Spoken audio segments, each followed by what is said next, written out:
a number of things that I wish to talk about from last night, okay? Because a lot of people are talking about Tom Brady wearing a headset. And that's the most disastrous game Geno Smith's ever had.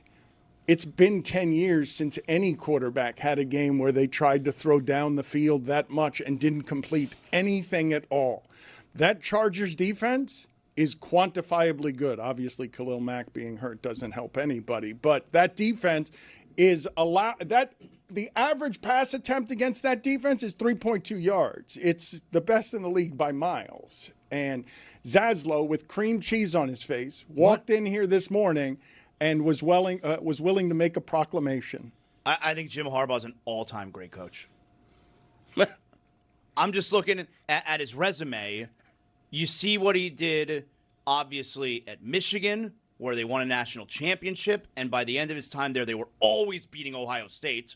Go back before that, he took over a 49ers team that was garbage, and I think it was by his second year with San Francisco. He had Alex Smith in the NFC Championship. The next year, he had Colin Kaepernick in the Super Bowl, and then he's in Los Angeles now with the Chargers, and they were whatever last year, and now they look like they're going to win the AFC West this year. They are now part of his Chiefs aren't as good, but the Chargers are going to be a really good team, and it's only his second year there. Literally everywhere he goes, not only does he turn the teams around, he turns them around really quick. Put it on the poll, please. Is Jim Harbaugh already an all-time great coach? I admire the choice that he made in choosing that as his landing spot when he had choices, because the smartest choice to make is get the young quarterback. Make sure that at that position you're solid. But the reason they won last night is not because of the quarterback. The reason they won last night is because their defense is so good. Let's put that game off to the side for a second, though, because we'll talk about the Brady elements of that in a moment. But now that Brady's no longer on the field, he at one time was consensus, don't leave him any time. If you leave him any time, you're going to lose the game. He's going to get down the field. Then he was replaced by Mahomes. Don't leave him any time. I'm wondering how close Baker Mayfield's now creeping into the conversation, and I want to examine for a second. Just this shows history talking about Baker Mayfield, because Baker Mayfield got swallowed by Brown's expectations. He decided to play hurt when they had Jarvis Landry and Odell Beckham. He was playing while hurt. He ended his career in Cleveland, and nearly because he was playing while hurt, ended his career in general. If he does not have that Monday night game, meaningless for the Rams, for Sean McVay, I believe that Baker Mayfield never gets to start again. And now I'm willing to make the argument that at the end of games, he's one of the top 5 guys I fear that he's going to do what Tua couldn't against the Patriots, that he is going to figure out a way on 4th and 10 when they're blitzing a corner and there's no room on the field. And this is the other thing from last night's game that I found so interesting. The Bucs were primed to get beaten because their tackles were out, and those pass rushers are good. Mike Evans was shut down. I know it said 5 catches for 50 yards, but when you can take Stingley, put him on Mike Evans, and just know he's not going to get down the field, you've shut down one of the great receivers, a Hall of Famer of all time. Baker did not have a lot of help.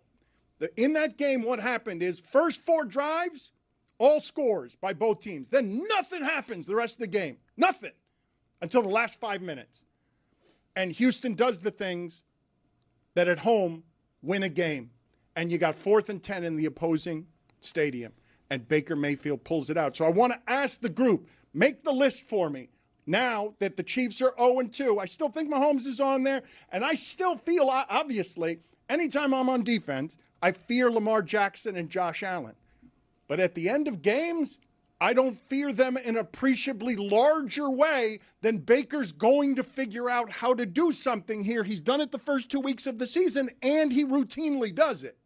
Like, obviously, Josh Allen and Lamar Jackson are better quarterbacks, but I'm talking about a thing here that Tua doesn't have locally that Baker Mayfield clearly has. He can win games late when you need your quarterback to be doing that. I've got a top 5 list that I wrote down of guys that are that exact thing that you fear in the last couple of minutes of the game to make plays to win you the ball game. You guys ready? Give me just a second here to just get off some stats here, because since 2023, this is a real stat. Give me the stat of the day music here, because I believe that this is an excellent stat for stat of the day now that Patrick Mahomes is a dink and dunk quarterback. Start of the day, start of the day. It is your start of the day. Start of the day, start of the day. It is your start of the day. Start of the day, start of the day. It is your start of the day. Start of the day, start of the day. It is your start of the day.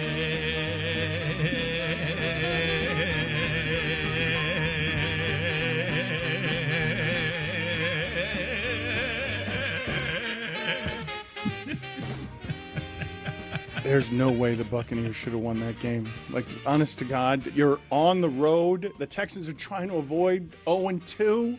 And what I'm telling you, your main receivers getting shut down and your backup tackles are facing that pass rush. Here's the stat of the day. Games with 320-plus passing yards since 2023. Patrick Mahomes, 3. Jake Browning, 3.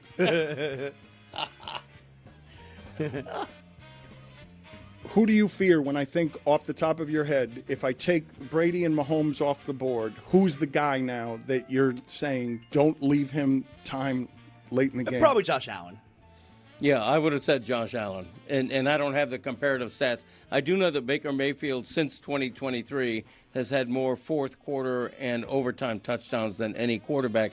And also, this guy has just reinvented himself. I mean, Baker Mayfield was a laughingstock punchline, 3-4 years ago? He hasn't reinvented himself to the point now you hear that name and you think, wow, that's a really good quarterback who wins, who knows how to win a game that's teetering.